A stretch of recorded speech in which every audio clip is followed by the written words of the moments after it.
Hey guys, I'm Clarke, and today I'm having another look at the Nano Cortex from Neural DSP. Now, if you haven't seen my first video on it, I'll put a link above and in the description below. That one was all about the presets that come on the unit when it comes out of the box. Today, I'm having a look at how accurate a capture is. Before I get into it, please make sure you like and subscribe. It really does make a huge difference to the channel, and when I reach 1,000 subscribers, I'm giving away a pedal that I used on the latest Brave Rival album. So, at a recent gig, I set up my amp with the same microphone I always use in the same place I always use it, plugged it into the Neural DSP, and created a capture of it. The idea is I recorded both at the gig, and I wanted to see how similar they sound. Now, before I go any further, I want to address the capture process. I looked up on my phone the manual for the Neural DSP and tried to learn how to do a capture. Not gonna lie, I was thoroughly confused. Maybe I was being a bit silly, but I couldn't really understand, or I couldn't even really find a step-by-step instruction on, from start to finish, setup, how you do it. So I ended up binning that off and just figuring it out with intuition. As it turns out, it's really simple. Plug the guitar into the input on the Neural DSP, the output, the one that's labeled capture output, into the amp, mic up the amp, plug that into the XLR on the side. You then put it into capture mode, check the gain by playing the guitar through it, and you can see, I think it's on the gain knob, the lights light up to show you where the gain is at. I lined it up somewhere in the middle, then pressed the capture button and left it to it. It took less than 5 minutes, it made a lot of weird noises that I will insert a little clip of here.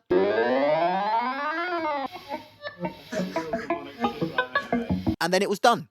All I had to do is go on the app, Bluetooth to the device, tell it that it was an amp and a cab, as opposed to an amp or a cab, and then assign it to a preset, and that was that. So because I had the mic in the position that I had it for the gig when I captured it, surely that means it'll sound identical, right? Okay, so I've got the Logic session here from the gig in question. You can see the E609 is the microphone I was using on the amp, and the Nano Cortex is here. I wanted to have some drum mics just for a bit of context, because I reckon that while there might be noticeable differences in isolation, when you put it in context, you might suddenly not be able to really make them out anymore, or maybe make them out to a lesser degree, not sure yet. There was an issue with some of the tracks recording, so I haven't got the full drums, but I've just taken the overheads here just to give a full view of the kit, just for a bit of context. So let's start with 17, quite a heavy riffy song, so it's quite distorted. Should I start with the overheads or without? I tell you what, let's start with them, because I think once we notice differences, you'll then be able to spot them in context because you're looking for them, you know exactly what to listen for. So let's have a look with the microphone. Here we go.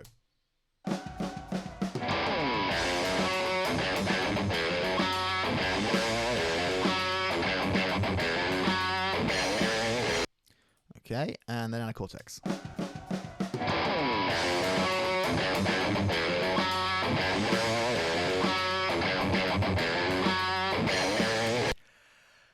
It's pretty close. It is pretty close. I am hearing, I think, a little bump in the low mids, low mids, somewhere in that. I don't know. It's making me think about 300 hertz, where you get, well, I often find that 300 hertz is the muddy frequency. So I'm hearing a little bit more of that in the Nano Cortex than in the original. Let's hear it without context.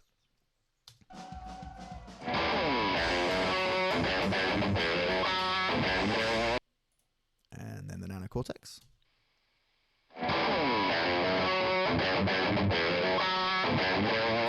Yeah, definitely a lot beefier than the original. Not necessarily in a good way, because it makes it less clear, but also maybe in a good way if you don't want more clarity, you want more beef. I don't know, but it is definitely a difference from the original capture. So okay, that's a distorted example. Let's go to a song called Insane, which is not completely clean, but cleaner. It's sort of an overdrive with the volume rolled down to 4 or 5 with a chorus pedal on. So let's see. Let's go in isolation. No, let's do the same way we did the first time. Let's go with the overheads as well.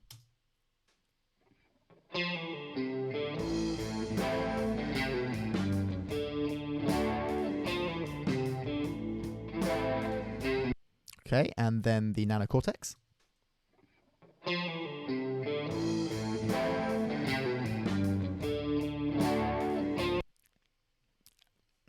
Let me listen to that again.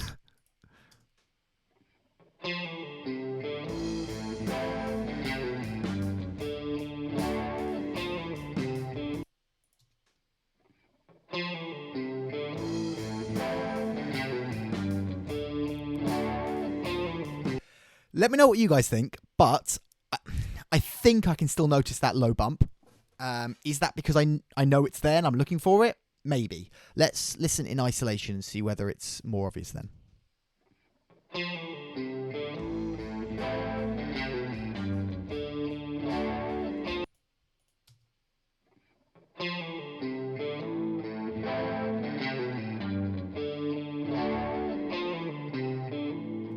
I would say it is still there. I'd say it's less pronounced than when it was distorted, but I would say it's there.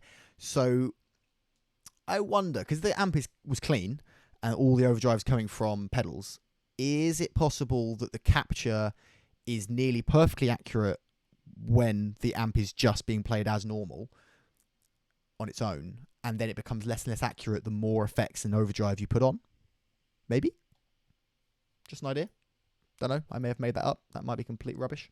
Third example I've got here is with a solo boost. And I've included this because I think I noticed something when I was listening in my in-ears that I wasn't used to. So the in-ears, when I was on stage, I was only listening to the Nano Cortex. I think when I did this, something sounded different. I won't say what yet. I'll let you guys make your own judgment. But if I go from just before the solo, so you can hear me kick in the solo boost. All right. Let's go in context again. Microphone first.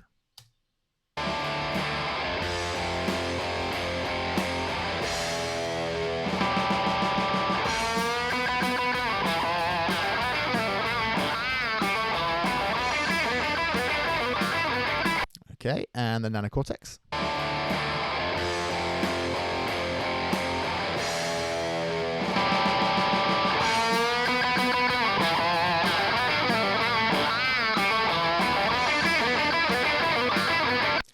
I'm definitely noticing the same thing I noticed at the gig. Let me just do it in isolation. Microphone first.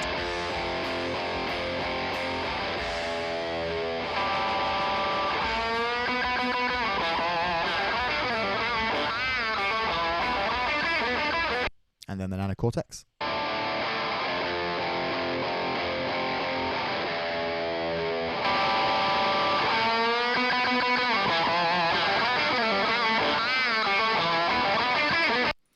Okay, I think it's quite clear, and you guys can probably hear it too. There is a significantly bigger volume jump with the Nano Cortex than there is with the real amp. Now, I noticed this in my ears because I've used the same solo boost on the same setting for a decent number of gigs, so I know what to expect, and it jumped more than I expected. To me, that suggests that the digital model has more headroom than the original, so it's allowing a bigger volume jump. Now, in other gigs since recording this, I have tried to rectify that. In soundcheck, tested out the idea of just whacking up the gain on the Nano Cortex and turning down the volume to compensate to see if the increased gain would lower the headroom. I think it made a bit of a difference, but the more I messed with the gain, the less it sounded like my amp, and the breakup response wasn't the same, because I guess it was an approximation rather than the actual amp breaking up. So I don't know whether it'd be worth me doing another capture to see if it changes it, but I guess I don't really see why it should. It captured the amp as it was. I don't really know what to say about that. That, to me, is the most noticeable difference. More noticeable than that low-end bump. Oh, I'll show it again.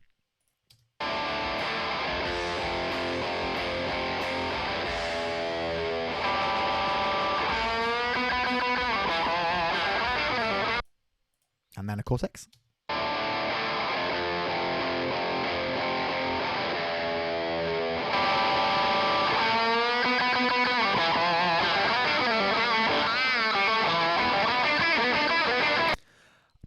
I don't know, this is something I'd not noticed at the time, I guess in context, but it also sounds like the noise floor increases quite a lot. And of course, if you use a solo boost, you're going to get an increased noise floor. That makes sense, but it is a lot more noticeable than it is on the amp, and that could be because there is spill on the amp, just sort of masking that.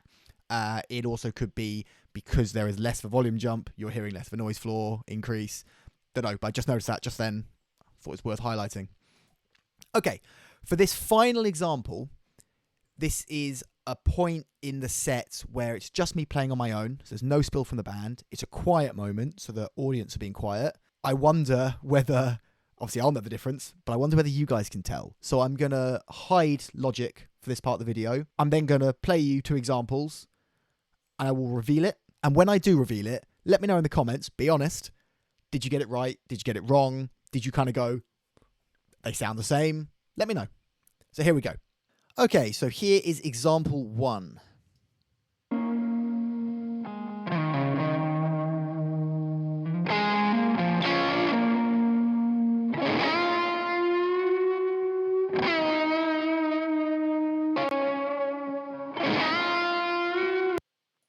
And here is example 2.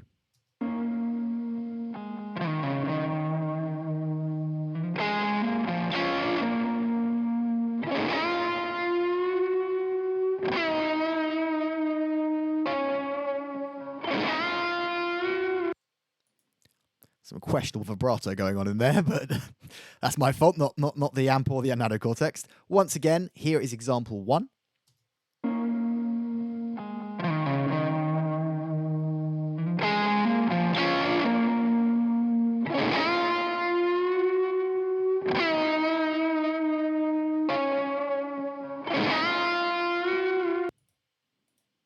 Very questionable vibrato. And here is example 2.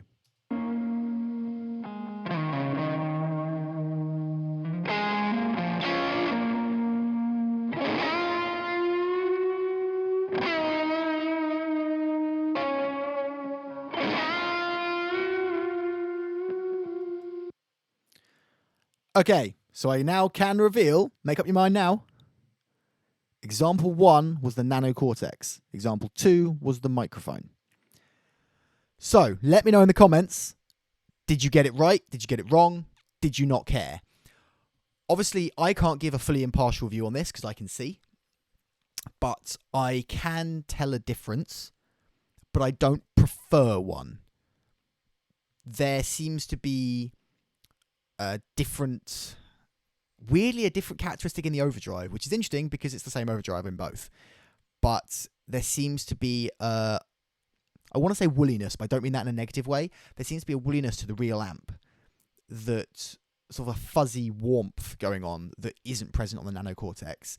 That isn't to say that the Nano Cortex doesn't sound good. I think both are nearly the same guitar tone, and both are perfectly good guitar tones, but I can notice that slight difference. Let me know what you think. So there you have it, the capture function on the Neural DSP Nano Cortex. Let me know what you think down in the comments. I am actually really impressed. It's not perfect, but nothing is, and I think it's really able to capture the vibe of the amp, the soul of the amp, if you will. It might sound slightly different, but it's the character. That character is still there. I absolutely love it, but yeah, like I said, let me know in the comments what you think. In any case, I hope you enjoyed this video. If you did, please hit the like button and make sure you're subscribed with the bell icon ticked to be notified of new videos. Have yourself a great day, and I'll see you next time.